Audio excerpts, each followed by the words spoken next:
Hey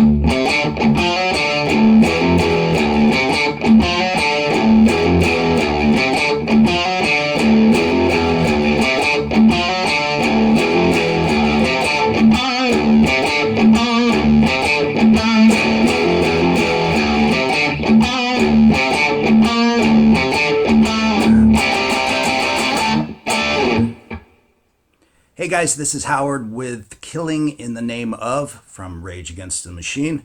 I thought it might be nice to do something a little bit different. And this is a riffer all the way. There's literally minimalistic chords in this thing. And it's pretty easy to play. You know, it's like just a collection of cool riffs. So I'm in standard tuning except for the top string, the 6th string. That is in drop D. So it's a good old drop D tuning, and I'm just going to walk you right through the tune. So here we go. So the tune opens up with the big crashing D chord, right? It's really just a D5. It's D, A, D, A, D. So even though it's a D shape, you're actually not playing the first string. You just hit the top 5 strings.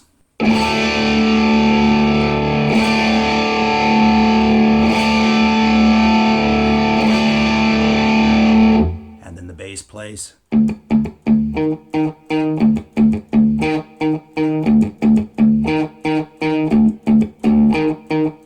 But while the bass is doing that, we slowly bring in this note, a vibrato on the 8th fret on the G string. That's a D sharp note or an E flat, whichever you prefer. Keep your output completely off, strike the string, heavy vibrato.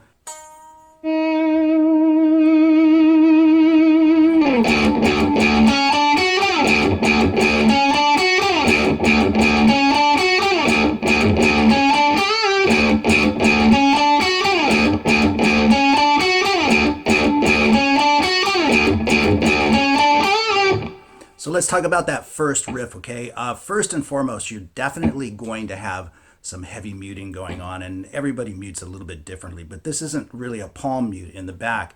You're stopping the string and making it sound very staccato. And you can see I'm kind of doing it down here. You can do it anywhere. You can do it right close to the riff if you want, but you might get some harmonic overtones or something that you don't like. So I just kind of move my hand around and play it wherever I feel I can deaden the string the best. And sometimes I kind of do it here or do it there. So just find out what works for you. But the main thing is you're striking the string and then stopping it by muting it with your left hand. So sort of a seesaw type effect, okay? So let's do that riff nice and slow.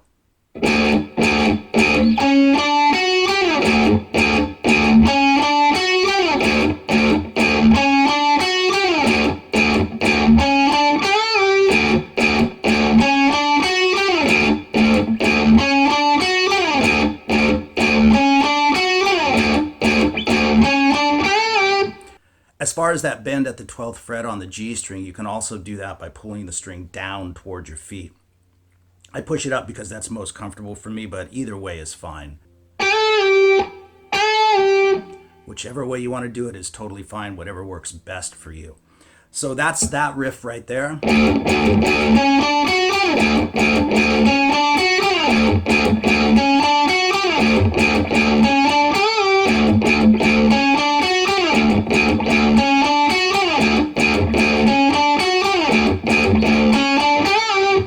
And then we move into the next riff, which is played like so.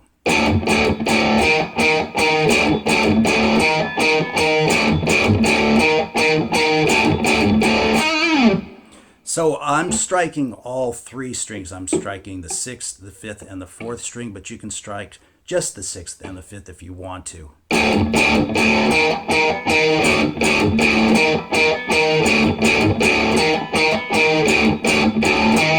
And it sounds pretty much the same either way, right? But I like that about drop D tuning. Once you're in that drop D tuning, you know, you can just smack away on all 3 strings.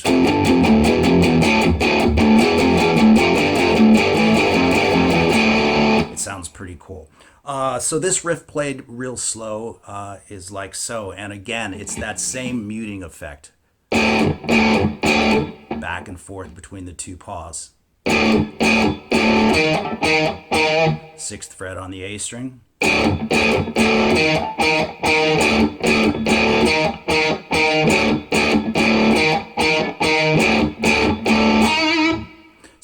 last note, that sometimes gets missed when this riff is being played, but he definitely plays the 8th fret on the G string, that same one that he did the swell on.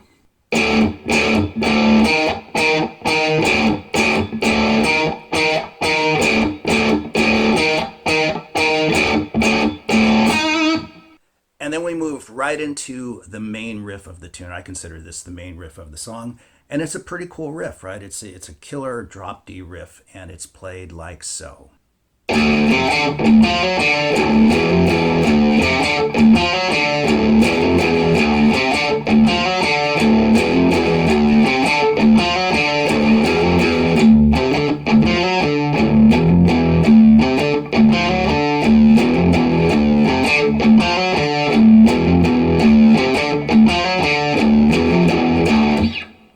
So let's slow that riff down. And the open D string, what is now the D string, the 6th string, is pretty heavily muted. I like to kind of hear that note come through a little bit because it's really part of the rhythm of the riff. But on the recording, you can hear that it's pretty heavily muted. But anyway, let's play that riff nice and slow.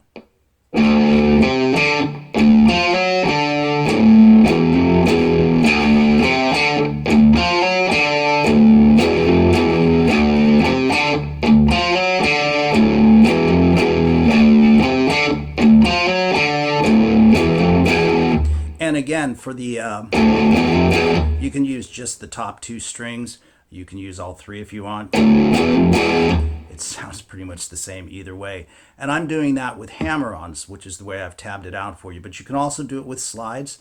That works well as well.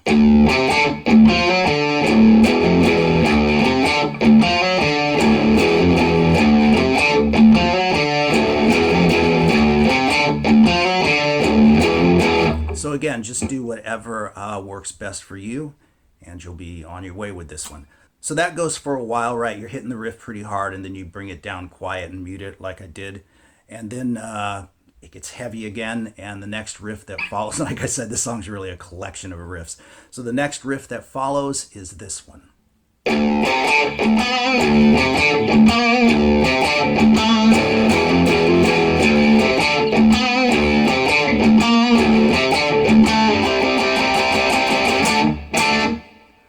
So let's take that riff and slow it down as well. A special note on this one, it's the same thing played here. Open D string. And again, you can mute those really heavily if you want to. And then we just descend on the 9th fret, the 8th fret, and the 7th fret on the D string in between that.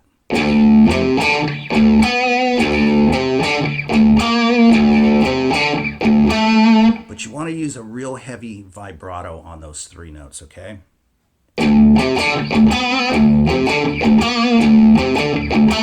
Really give them a shakedown, okay? So let me play that slow.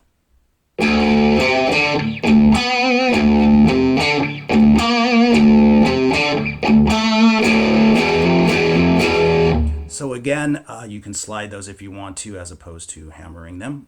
Both ways works fine. But you hit the strings open, the top 2 or the top 3 again, whichever you like. And then 2 hammer-ons, 2 to 3, 2nd fret to the 3rd fret, and then rest it at the 2nd fret. And then come back and do the riff again.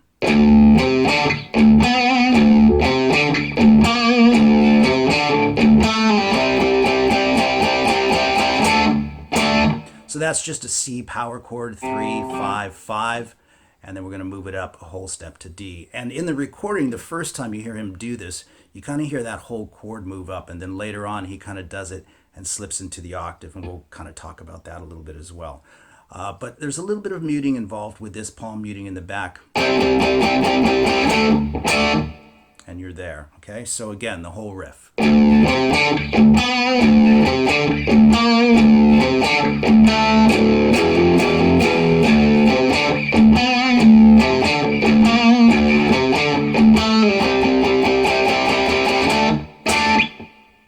But you most definitely get into the octaves for the next part. Now you do what they told you, okay? And octaves, for those of you who might be new to them, I'm playing this on the 5th fret on the A string, and then you're also fretting the G string at the 7th fret. And the idea is to lay this finger a little lazily across that string so that the string in between gets muted out. And I like to play them like this with my pinky sometimes, but you can play them either way. So you want to mute those strings out, and there's a lot of muting in general going on because you want it to sound like.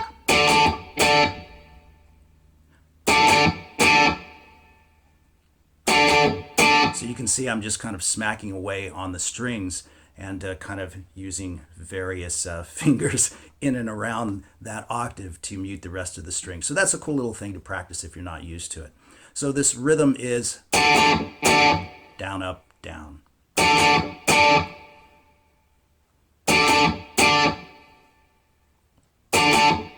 And then we move into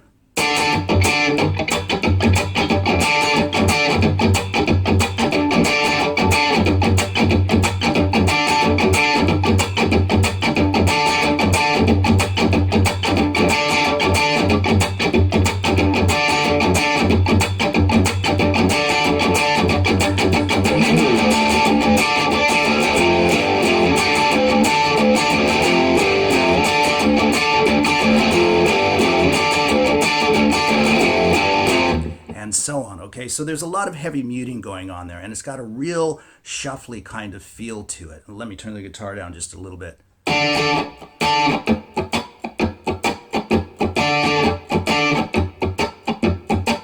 So I'm resting my hands to mute all the strings.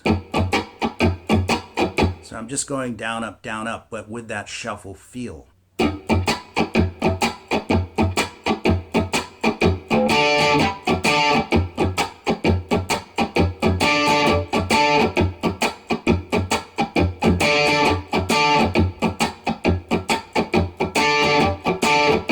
And then you bust out into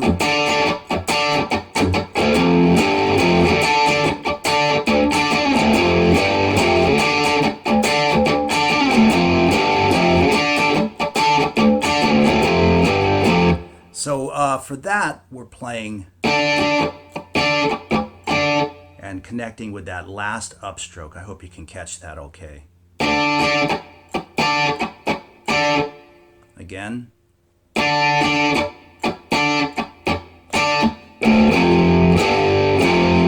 Open all 3 strings again if you want. It sounds a little bit heavier. Open 3, 5, 3.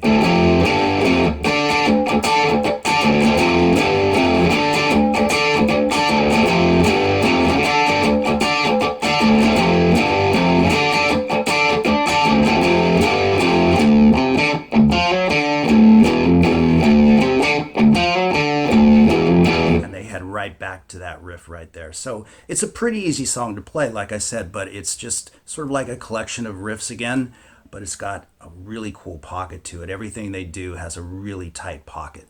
But when you return to the riff on the 4th time it's played, there's a little tag added to it at the end, and it's played like this.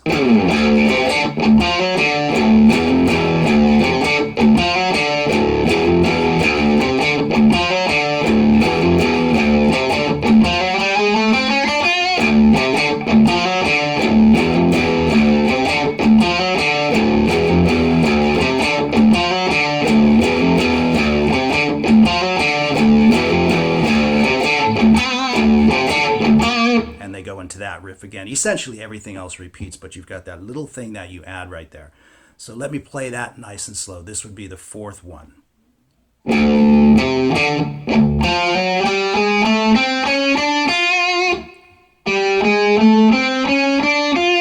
I do the hammer on. You could slide into it or whatever works best for you is totally fine.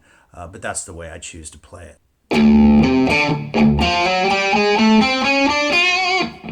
I think that sounds pretty sweet. That's a cool little lick that they put in there. So as I say, you repeat everything, okay, and you wind up all the way back to this part.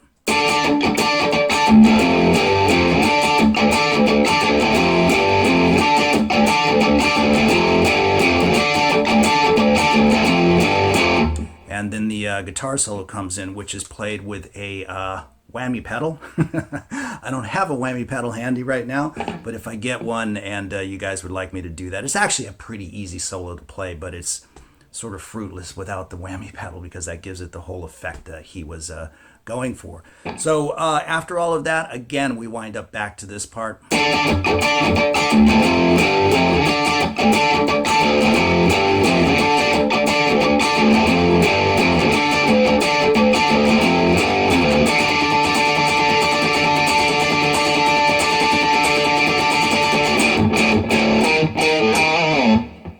And it ends. And that is truly probably the hardest part of the song, that tag at the very end, how they end it. He's locked into those octaves that we've been working with so much, and he's playing this.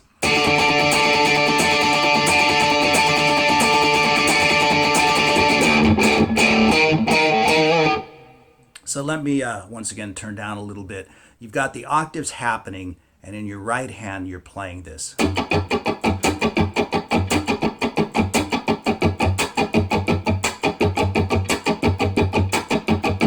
That's like 6, right? 1, 2, 3, 4, 5, 6. 1, 2, 3, 4, 5, 6. 1, 2, 3, 4, 5, 6. 1, 2, 3, 4, 5, 6.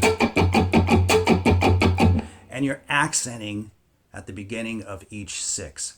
1, 2, 3, 4, 5, 6. 1, 2, 3, 4, 5, 6. 1, 2, 3, 4, 5, 6.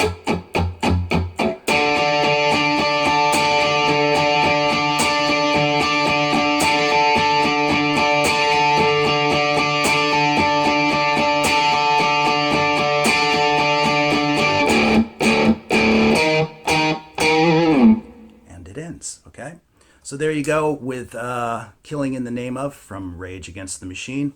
It's a real riffer, that's for sure. I hope you guys enjoyed it.